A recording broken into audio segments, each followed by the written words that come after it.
Happy Tuesday, everybody. Welcome back to the channel. I am Lady Nyca, and with tonight's episode of The Have and Have-Nots. This is Season 7, Episode 5, Jimmy Crack Corn, honey. Jimmy Crack Corn. We open up with Wyatt taunting his mother down to the jail, telling her Jim dead. Of course, she don't know that to be true, and you know, she know he was shot, but she never knew his condition. So it's making her visibly upset. You know, she want to know why you did it. How could you have so much hate in your heart that you would do that to your father? He said he hated Jim way more than he hated her. That's why she's still alive. I said, wow. She can't believe how cold he is toward his own father. Wyatt said Jimmy cracked corn and he ain't killed. That's what he said, honey. Hence the title of the episode.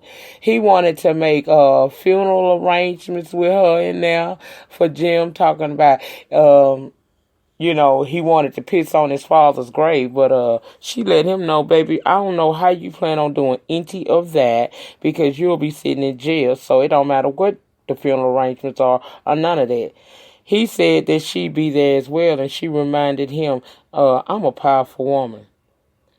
I won't be sitting nowhere, just watch and see.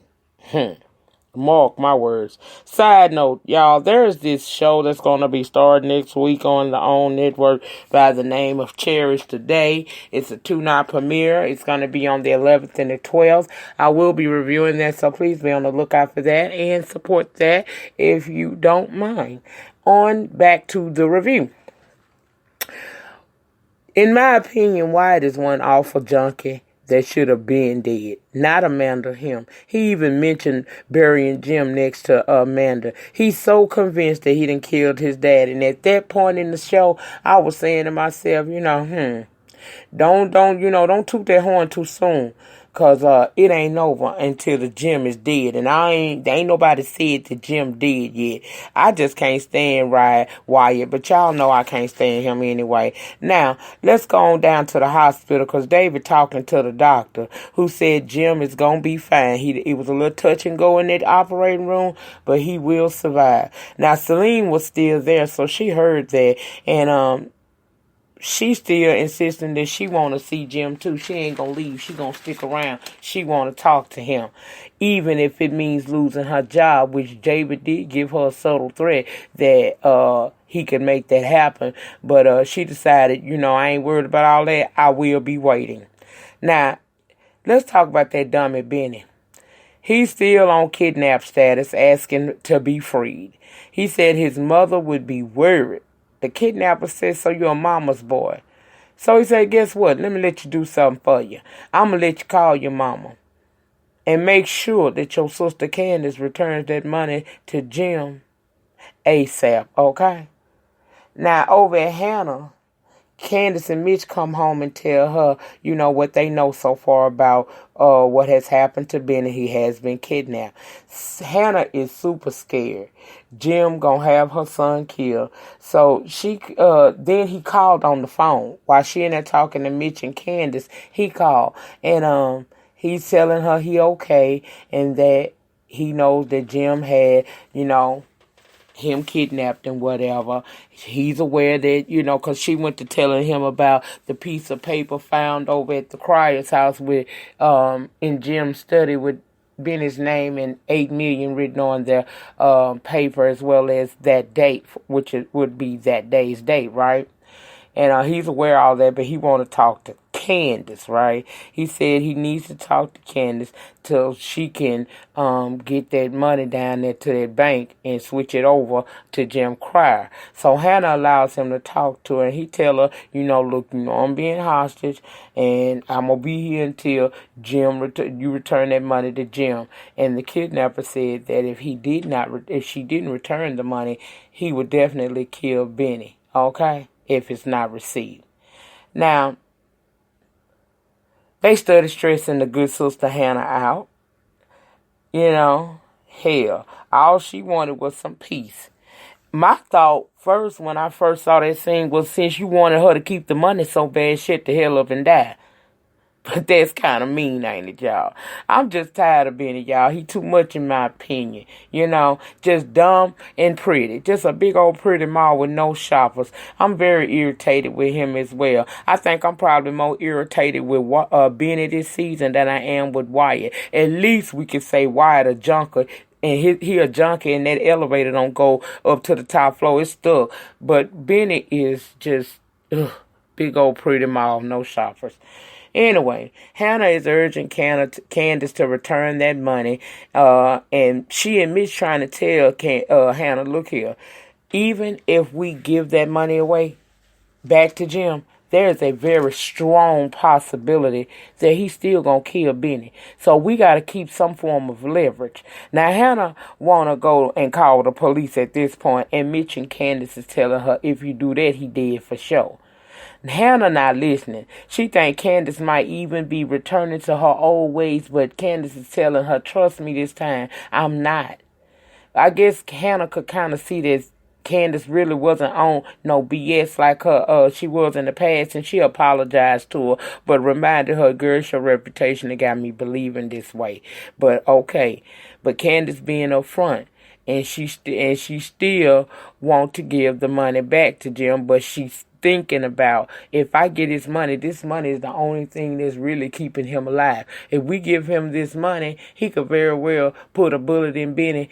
And Hannah just wasn't computing upstairs. Sometimes going to the law ain't the smartest thing to do. You know what I mean? And I was just thinking to myself, ain't Hannah hood? Child, Mitch made a phone call and found out that Jim is still alive, and they all head on down to the hospital because Candace want to talk to him, and Hannah says she damn sure do.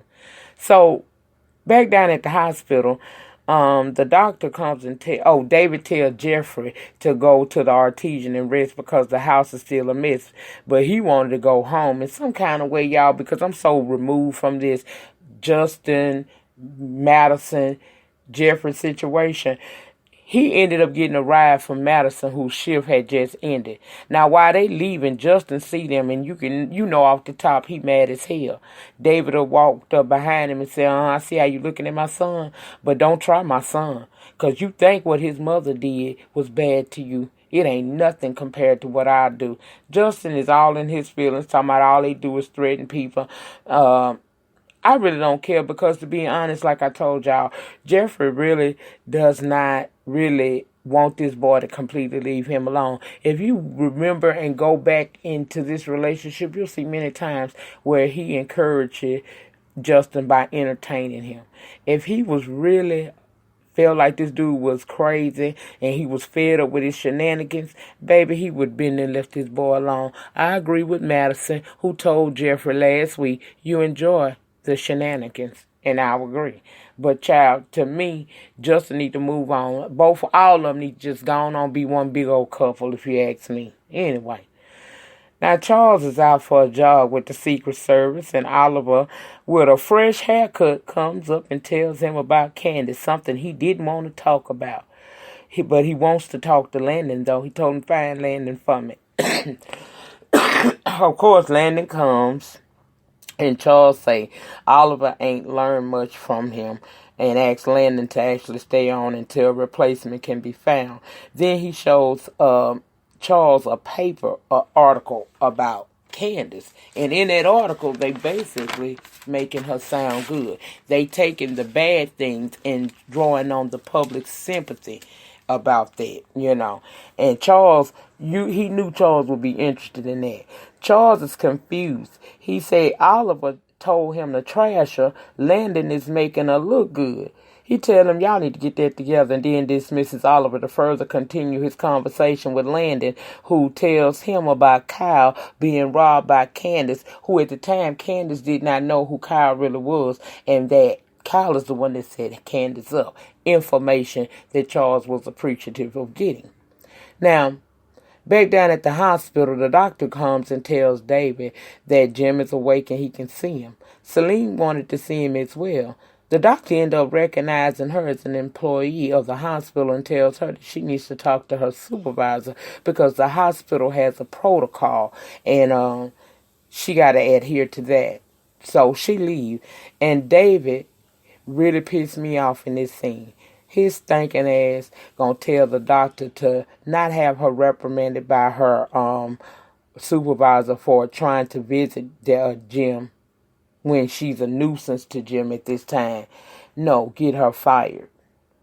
See, this the Steven from the Django side of him that I hate. As much as Jim disrespects David, he still always running around acting like his do boy. And I hate that. I really hate that. Like, for real. You getting this chick fired, getting her fired gonna wind up backfiring because remember, she already had a meeting set up with Veronica. This gonna push her to want to go on and comfort Jim, and it's gonna be a situation. That just, when he told that man to get that woman fired, that was really crappy to me. Anyway, David goes in to see Jim, who's awake, and he's still in kind of a daze, although he is over there pumping the hell out that morphine as well. But he's still feeling some way that his son tried to take him out. Jim asks about Catherine, and David has to tell him Catherine is in jail. Jim was surprised and wanted to know why, and he said because of DA girl Salison's murder. He immediately wanted to get up and leave. Cause he say Kate ain't used to no jail, baby. She been pampered all her life. He was so confused. He wanted to talk to the lawyer. He wanted to talk to somebody named Kaiser. He wanted to talk to a lot of people. David asked him, Jim, where was you shot? Child, how about why I can't even get that right? You had a whole gun full of nothing but quails, fake bullets in a sense, and you only hit him in his torso. Child, you probably just knocked a lot of wind out the man. That's about the most because you were so close and it was a shotgun. I said, your boy, a junkie can't get nothing right. They let you know he ain't right. He was so dumb, he didn't even realize that he wasn't running around there putting real bullets inside that shotgun. Child, you failed. Anyway. He's still upset. His son tried to kill him. And he want to talk to Marty, the lawyer. Then he want to talk to Kyle, who's supposed to be getting George removed off that case. Child, David said, how? He said, child, you don't want to know. David ended up telling him he going to handle everything for him and tell Jim to just lay there and try to get him some rest, okay? Now, Oliver was in the office setting up a meeting, an interview actually with some person that we learned that he interned for back in the beginning of his career. And he wanted to get him a interview with the president-elect because he think it's a good idea. Landon think it ain't no good idea. Does this man have something over you? No. Does he have something over your family? No. See, Landon started to think that Oliver is working against him, even though Oliver say he ain't. But he said, let me find out, child. I don't trust Oliver. Something up. Now, George goes to see Veronica, who's not in the mood for him.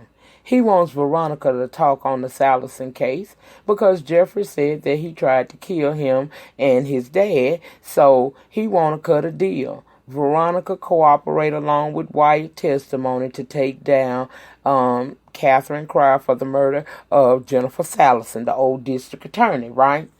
She refused to help him and told him that he doesn't require the skills that Salison had, so he's not good at this, honey. She shuts him down. She told him to get gone because he's starting to make her feel like she wants some shrimp fried rice. Child, he was offended to the 10th power. He said one day her cockiness gonna come back to bite her, and she said, well, I hope I'm looking good. Child, he told her she was racist, and she said, well, I gotta level the playing field some kind of way. He said, but what if I was to say that I wanted some watermelon and fried chicken? She said, shit, I'd love that. I like that, child. He went on to leave. She told him before he left that he is a good guy. He just ain't a good guy for the job that he has. He left out that door. She said, hey, chicken and watermelon, I love that. I likes that, honey. Just not in my house. Baby, Veronica is the bitch you love to hate. Okay? Just crazy. But her shenanigans gonna come full circle eventually. But in the meantime, in between time, I ain't gonna lie, I get some kiki out of her. Now, back at Charles, he's still struggling with, trying to get over Candace.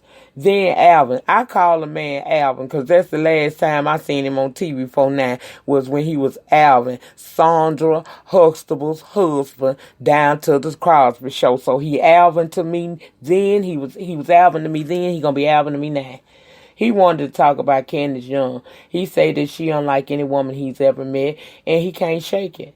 He said she saw him, even saw through him, and no one has ever done that.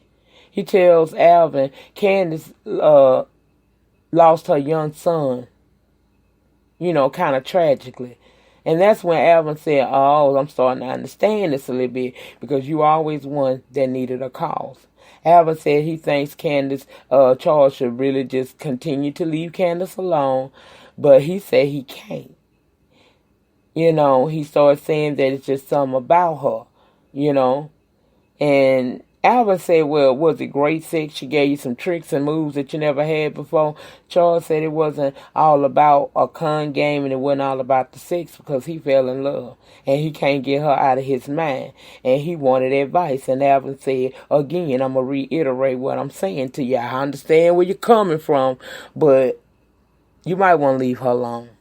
Okay?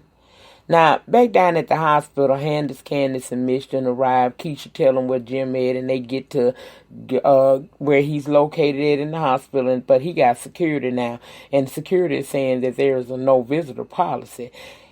Hannah was getting frustrated. She was about to go find somebody that could get her in there to talk to him, when basically Mitch just walked up to the man and mentioned his grandmother, and they got in instantly. Mitch might as well join the Malone family in the corruption, because, child, y'all notice he used them a lot.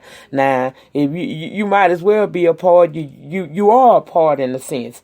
Anyway, they get in there. Jim sleep. Candace and slap his ass woke, and they begin to ask where Benny is, and he started talking about he want his money. Tell me where my money is, you'll worry about that. Jim, even though his son has tried to take his life, is still so disrespectful to Hannah, calling her girl and whatnot. Then he started to insinuate Candace might be responsible for those people coming up into that hotel room and shooting up the place, and nobody got hurt, apparently, but Lil Quincy. That pissed Candace off. At that point, she said, I ain't giving you shit. Hannah still ain't getting it. Hannah don't believe that if she gives this money back, this man won't still have her son killed. She want to continue to force Candace's hand, and Candace ain't doing it because Candace got street smarts, and she done dealt with these rich and famous before. She know how they operate, so she not forthcoming with that. Then down at the jailhouse, while you're talking about he is D.A. George, when he came to see him, gonna get him out of there, George said no. He's like, I got immunity. He said, yeah, for that hit and run. But you shot your father. That's a whole nother situation that I ain't got nothing to be able to really help you with. And pretty much that's where it cut off at. Now, next week we going to see Veronica parading around in front of David's house with a bullhorn calling him a cheater. You're going to see Candace telling Jim, take a flying leap into hell because you ain't getting this money. Hannah gonna be begging for the money. Jim gonna psych her out and make her think that he's called in a hit on Benny, and she hear a gunshot. Child, she just gonna be beside herself. Just a whole bunch of chaos and foolery. I don't think Benny gonna get killed either, but if he do, I'm gonna be sorry for it. Sorta. At least he a big old dumbass mall, but he is pleasant on the eyes every week. That's it. That is all on this episode of the Have and Have Nots. If I left anything out that you feel is pertinent, please put it down in the panty section of this video, and the discussion will continue down there. I have been not down so much in the panty section this week, but this weekend I plan on catching up. If it's something that you want to talk about, or you want me to see immediately, drop it in the panty challenge as I skim through it throughout the week before I can actually get back to everybody. I will get to yours if it's important, okay? That's it. That's all. Remember, the depth of your struggle will determine the height of your success. In the meantime, in between time, please remember to rate the video. Ratings get me recognized on these old YT streets. Comment down below in the pen and let me know what your thoughts and opinions on this episode and the season so far. And will you be checking out Cherish? What is it called, child? Cherish Today. I'm going to be checking that out, and I will be dropping a review. And y'all know how I do reviews down here now. Depending depends on how many views. I'm not looking for thousands, honey, but if I get me a nice set of hundreds up in there, a couple of hundreds, maybe a few, I'll continue to do the review for the entire season. If you have not subscribed to this channel or my backup channel, Lady Nyca Live, please subscribe to both of the channels today. I will have the link for the second channel down in the description box below the title of this video. Please subscribe to both of them and turn them notifications on, honey, because I will be going over to the second channel more in the weeks to come. So I, don't want you guys to miss the lives over there or the talk times that I'll be having over there for you all to enjoy. That's it. If you are a Patreon love, I did a live about a couple days ago, and I took it off of YouTube. It's over on my Patreon. If you want to go over there and get your old nasty piece of Kiki, child, feel free to join the Patreon for low as $1, child, and you can get your life over there. Stuff I don't keep up over here will be over there, and I have some other exclusive content as far as my writing and thing will be actually done over there. I think I want to test the waters with the people that really, if you on my Patreon, you support. So I'm going to start dropping some snippets of some of my writings over there just to get some of you guys ideas, an idea of how you feeling it. And, we're going to move forward with trying to get that book published. Okay. That's it, y'all. I will see you guys tomorrow. I don't know what the hell I'm going to be doing. Probably some celebrity talk. Maybe I will give you a politics video tomorrow as well. Got to catch up and see what's been going on with them people, too. But you guys have a great remainder to your Tuesday. Welcome to all of my new subscribers. I hope that you guys get over here and enjoy the ambiance and positivity and laughter and upliftment that I try to give over here with an occasional ass-kicking roast every now and again just for your enjoyment pleasure. I will see you guys tomorrow at some point. Have a great remainder to your night and a great remainder to your week. Peace.